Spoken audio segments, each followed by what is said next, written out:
Bonjour, Marcelo Denio, directeur Haute-Savoie PGEX Publiprint Dauphiné Libéré. Je suis très heureux d'avoir fait réaliser cette vidéo.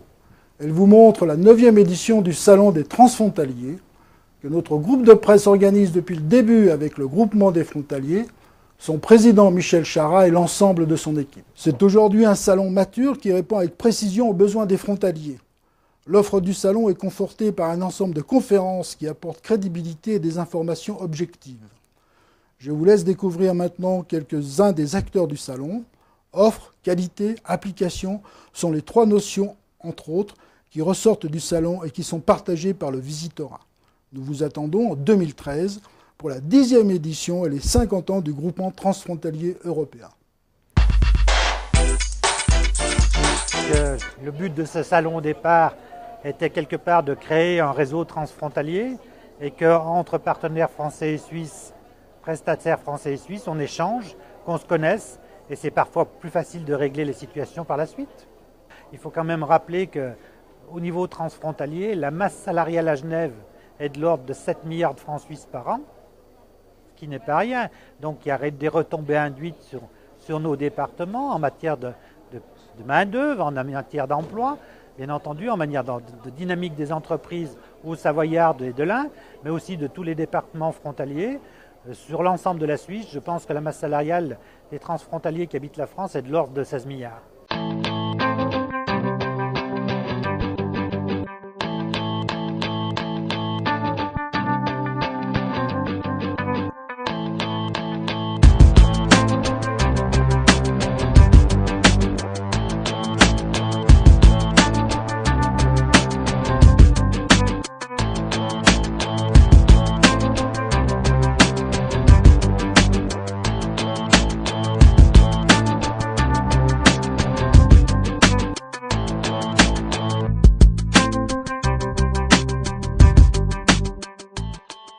Écoutez, d'abord nous on était venus pour chercher des informations un peu sur comment ça se passait. Effectivement, quand on vient pour passer des entretiens, on se dit bon, la Suisse c'est comme la France, mais en fait on découvre que pas du tout.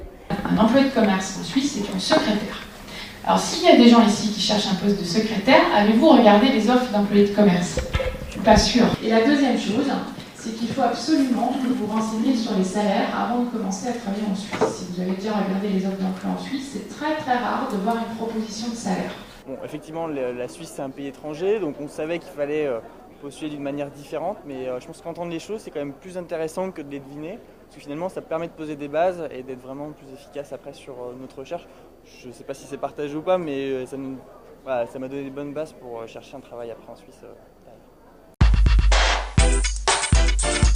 Je crois que pour le syndicat UNIA, c'est très important parce qu'il s'agit pour nous de nous faire connaître. De ce côté-là de la frontière, beaucoup de travailleurs ne savent pas forcément que le syndicat existe en Suisse, qu'il est structuré d'une manière différente que ceux qui existent en France. Donc nous avons un intérêt majeur de nous faire connaître et de transmettre un petit peu ce qui se passe sur le territoire suisse par rapport à des problèmes concrets qui intéressent les travailleurs et les salariés des 3 principaux secteurs dont nous occupons, à savoir le bâtiment, le tertiaire et l'industrie. Le salon, c'est vraiment le lieu de rencontre où les frontaliers, voire les futurs frontaliers, peuvent vraiment avoir l'ensemble de la palette des services, qu'ils soient bancaires, qu'ils soient d'assurance, des services de transport. Et je pense que la place de la première banque et la première assurance pour les frontaliers est bien d'être au cœur du salon des transfrontaliers. CARSAT, c'est la Caisse d'assurance retraite et de la santé au travail. Notre mission, c'est de gérer les retraites, de gérer les risques professionnels sur les maladies professionnelles et sur les accidents du travail, et aussi une grande partie d'action sociale pour les retraités et les futurs retraités, pour orienter le bien vieillir aux personnes du 3e âge, voire du 4e âge.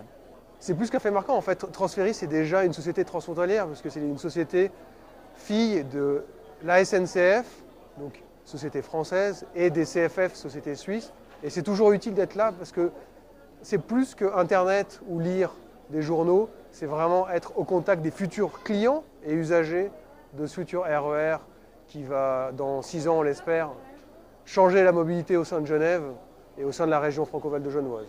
Il y a une véritable rencontre avec des personnes soit qui ne connaissent pas du tout le statut frontalier, donc à qui on a un rôle avec qui on a un rôle peut-être plus pédagogique. Il y a des personnes qui ont des attentes particulières, des gens qui veulent des tarifs, des gens qui veulent des situations de retraite, être orientés vers d'autres partenaires. Donc pour nous, c'est vrai que c'est quand même c'est un plaisir de rencontrer les gens, c'est quelque chose, c'est un bon moment.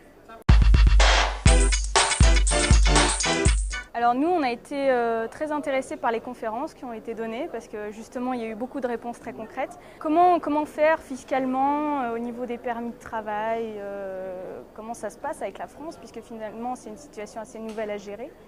Et voilà, c'est plus pratiquement